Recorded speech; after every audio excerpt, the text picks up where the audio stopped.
السلام عليكم.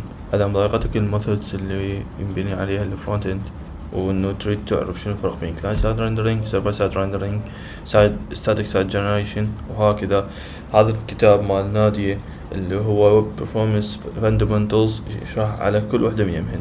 هسه بالبداية يحكي على كلاينت سايد ريندرينج، هذا الشابتر الرابع. احنا هسه نريد نعرف شنو كلاينت سايد ريندرينج. بالبداية احنا حكينا بالشابتر اللي فات على انه انت لما تسوي بيلد للبروجكت مالتك، اذا كان بروجكت كلاينت سايد ريندرينج، فراح يتكون داخل الديست فولدر اللي هو راح يتكون بعد البيلد، راح يكون داخله ملف مال index.html. هذا الملف راح يكون متكون من فقط HTML، داخله سكريبت، داخله لينك للCSS، وداخله باخذ البودي مجرد ديف فارغ الاي دي مالته ايكوالز روت. فكرة كالآتي انه انت عندك index.html بملف مال جافا سكريبت تطلبه من السيرفر ويجي يرجع لك اياه، بحيث انه انت تجي تحمله من يكمل تحميل تسوي له اكسكيوشن. هذا هسه اول شيء انه انت تقول للرياكت انه هذا تحوله دوم elements، على مود بعدين انت ذني دوم elements تجي تسوي لها append، تجي تستدعيها element بايدي، تقوم تستدعي الروت الديف الفارغ وتجي تستبدل الدوم هذا الديف الفارغ بالدوم elements. بحيث في حاله انت هسه عندك اول شيء يظهر مو صفحه فارغه، انما للمستخدم يظهر كومبوننت. طبعا هو بالملف مال main.tsx تقريبا هو نفس الشيء، انه انت اول شيء تقول له document get element by id للروت اللي هو موجود بالindex.html، وبعدين سوي رندر. الرندر شنو؟ للاب، للكومبوننت مالتك اللي هو الاب. فداخل الاب على حسب الفريم ورك اللي قاعد تستخدمه قاعد يشوف الصفحه الباث مال الصفحه مالتك، وعلى حسب هذا الباث يشوف شنو انت مسوي له اساين على يا كومبوننت يستدعي، وراح يجيب لك اياه. وبيلد للبروجكت مال شابتر 4 راح اسوي له ستارت هسه.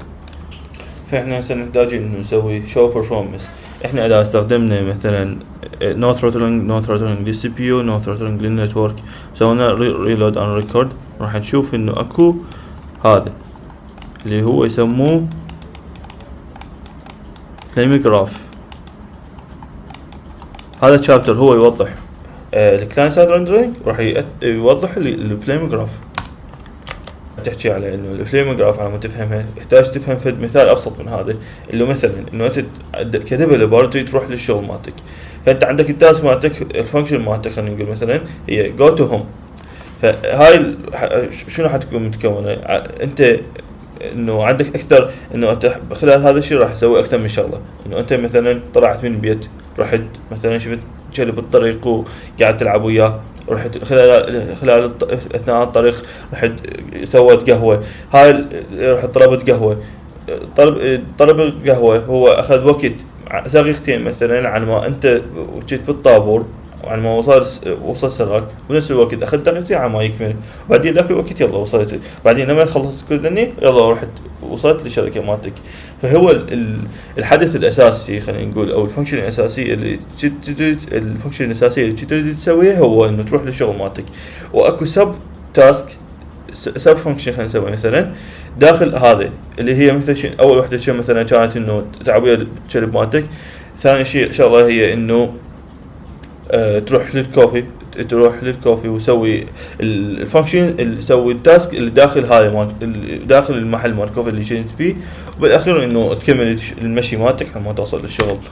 فهي قاعد توضح انه مثلا walk to the office هو هذا المين التاسك الاساسي اللي عندك، وكان اكو سب تاسك داخلها. البد ادوج اللي هو تاسك الاول، جراب كوفي هو تاسك اول، التاسك الثاني اوردر كوفي هو تاسك معتمد على جراب كوفي، والجراب كوفي هو تاسك معتمد على وقت تو ذا اوفيس.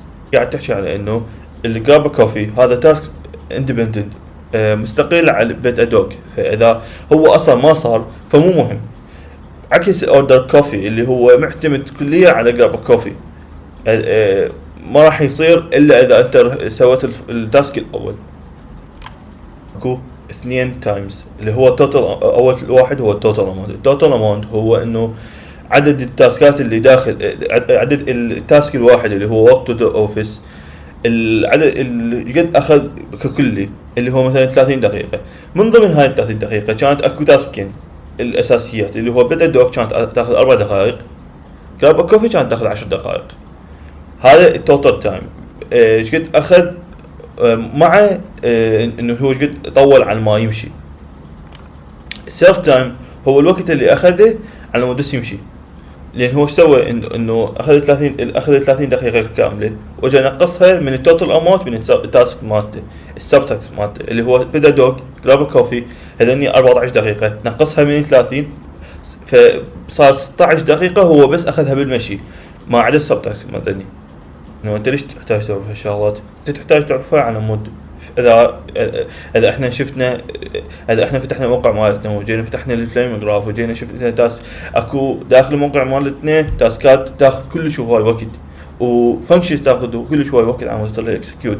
هذا الشيء تحتاج تعرف ليش. ممكن داخلها اكو شغلات ما لها داعي تصير وجاي تاخذ هواي وقت وجاي تخلي الاكسكيوشن مال فانكشن تاخذ يعني تطول على ما تكمل. فانت تحتاج تعرف كل فانكشن داخل، كل فانكشن تستدعيها داخل الفانكشن الاساسيه ايش قد تاخذ وقت، هل هي اوكي، هل هي تستحق تاخذ هذا الوقت او لا. لما تاخذ كل هاي الاحتماليات فانت ممكن انه داخل هاي الفانكشن الوحده توخرها وما راح تاثر على شغلك، بنفس الوقت انت وفرت شغل، وفرت وقت.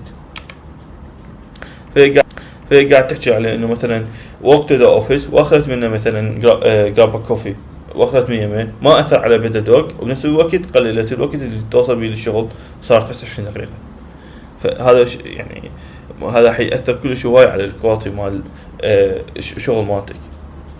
قاعد تحكي على انه تروح على جو تو ورك اللي هو موجود بالشابتر الرابع مال الكتاب مالته.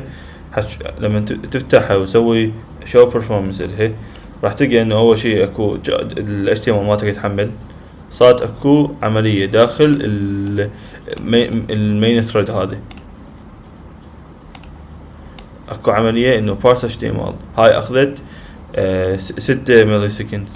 لما كملت اجت لما كملت وجد جافا سكريبت كي من وراه، صار اكو هذا التاسك الكبير اللي هو جو تو ورك، وداخلها صار اكو هذا سب تاسك اللي هو بدا دوك جراب سب كوفي وجوا اوردر كوفي. فلما كمان جو تو ورك ال LCP وال FCP هو اثنيناتهم ظهران المستخدم. اذا تشوفون تقدرون تشوفون السكرينز اللي موجوده هنا. بالبدايه كانت بلانك بيج، بعدين صارت طلع الارايف. يعني يقول لنا انه الفيرست كونتنتفول بينت واللارجست كونتنتفول بينت هو يظهر فقط لما انت البارس HTML يكمل والانيشال جافا سكريبت اللي تحمل يكمل ايضا. قاعد تحكي على انه انت تحتاج تشوف الكود اللي صار به هذا الشيء. ليش؟ انه لما خلص ال HTML لما خلص الجافا سكريبت يلا وذاك الوقت صار ظهر الفيرست كونتنتفول بينت واللارجست كونتنتفول بينت. هو بالبدايه ظهر انه انت عندك بالاندكس دوت HTML كذلك بودي بس ديف، وهذا الديف فارغ، وايضا عندك مال السكريبت يسوي السورس مالته من دوت جي اس. حتى لما تفتح المين دوت جي اس تلقى انه عندك هاي الفانكشن اللي هي الفانكشن الاساسيه. الفانكشن الاساسيه هاي متعرف فيها اكثر من فانكشن جو تو ورك وبدا دوغ جراب سم كوفي وهكذا والاوردر كوفي.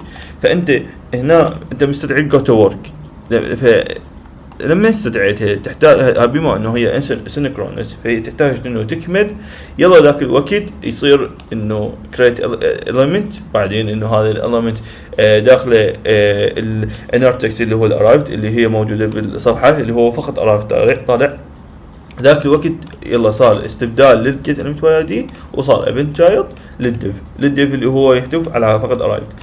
فهي ليش طولت؟ لان go to work لما نتباوع عليها هسه هي هاي جاي انه تطول العمليه مالته هنا مثلا 30 ملي سكند. بعدين سوت مال بدا دوك تنفذت كملت يلا راح على السطر وراه. بعدين هم ايضا اخرها شويه، بعدين سوى جراب سم كوفي كملها او بدا بيها. بعدين هو جراب سم كوفي سوى اكسكيوشن للاوردر كوفي ايضا يحتاج انتظرها تكمل. بعدين جراب سم كوفي كملت، بعدين هم صار شويه تاخير يلا ذاك الوقت خلص الجو تو ورك وجا بدا ينفذ يعني الاستبدال مال هذا الاليمنت مال دوم نودز بالروت الاصلي، وصار اكو كونتنت بالمحتوى. فهذا بدا يظهر فيرست كونتنتفول على انه بالفليمنج جراف اكو تاسك ورا بارس اتش تي ام ال. لما كمان اكو تاسك اسمه لاي اوت اللي هو هذا فكرته انه يحدد لك البوزيشن مال كل اليمنت وين هو صاير، ويحدد لك الدايمنشنز مال الاليمنت، الويدث والهايت مالته. فهذا يحدد لك هذا كلش ضروري، وهي الفانكشن انت تحتاجها كل فهو هذا اللاي اوت تحتاجه كلش بالكريتيكال بارت، لان هو بدونه راح يطلع المحتوى مال الصفحه عشوائي، فانت تحتاجه تكمل. وهذا هو حاليا هو بس دا ياخذ كل شيء قليل وقت، فهو اليوم بس انه انت عندك اراي، بينما بالصفحه الاساسيه اي صفحه تحملها، اي صفحه يكون بها كل شيء وايد محتوى، فراح اللاي اوت هذا حيكون كلش طويل وياخذ هواي وقت عن ما يكمل. انت قاعد تشوف انه اكو هواي جافا سكريبت بارز مثلا هذا مكتوب عليه كروم اكستنشن. هذني شنو؟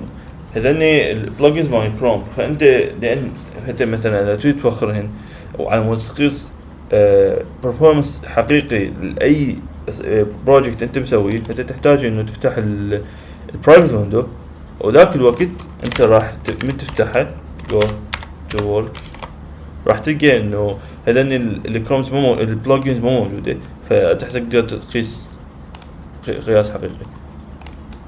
هسه تنزل جوا اكو هواي بيهن راحن البارز اللي كان عشوائيات اللي هنا ما لها علاقه بالموقع مالتك هو شنو كان يظهر. فهي قاعد تحكي على انه لما السي بي يو مالتك تحطه مثلا 20 سلو داون، تجي تسوي له ريلود، راح تلقى انه البارز مالتهن راح يكون كلش كبار، بحيث تبين انه انت قاعد تسوي. اولا هو البارس اتش تي ام ال سوى اخذت مثلا 5 ملي سكند، لان احنا سوينا 20 سي بي يو كلش قليل. العمليه مال اللاي اوت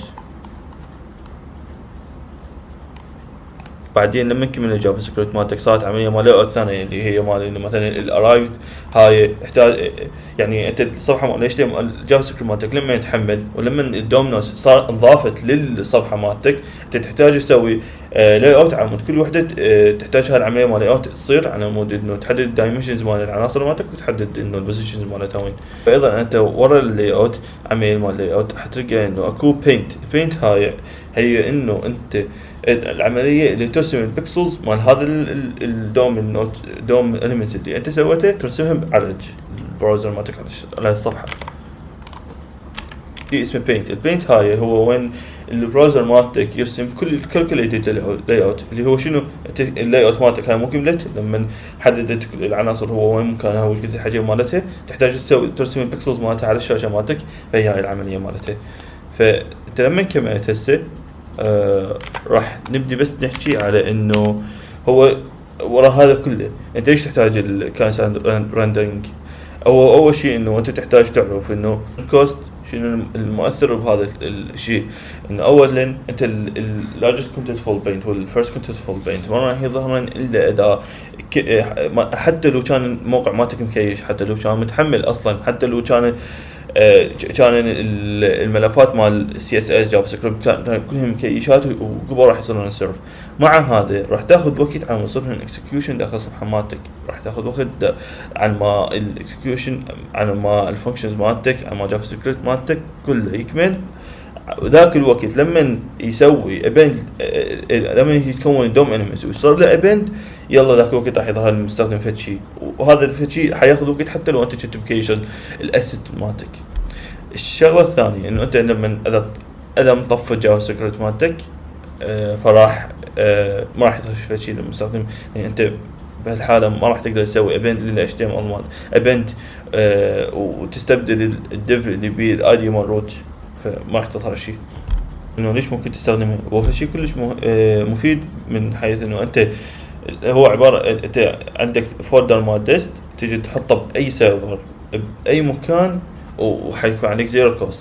ماكو يعني انت كل شغل مالتك حيصير على حسب المستخدم. انت السيرفر مالتك ما تحتاج انت تهندل بيه اي شيء، ما راح تقدر، ما تحتاج تهندل بيه، ما تحتاج تدز بيه ريكوستات السيرفر مالتك مثل انك جي اس، ما تحتاج تهندل بيه اوثنتيكيشن، ما راح تحتار بالسكيلينج مال سيستماتيك او الميموري ليكس وكل شيء ثاني. يعني انت مجرد عندك اندكس او اتش تي ام ال وجافا سكريبت، تعطي حاسب المستخدم وهو بعد حاسب المستخدم، الجهاز مال المستخدم، وهو بعد من يمه راح يشتغل.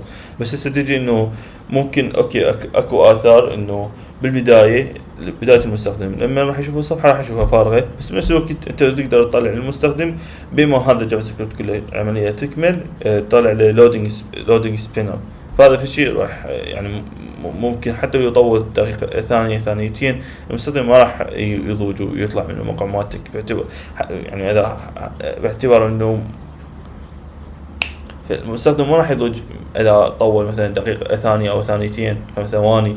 حتى ما دام تطلع على السبينر وقاعد المستخدم هو يعرف إنه أنت قاعد تحمل هالصفحة بس قاعد تقول له انتظر شوية، فعملية مفيدة.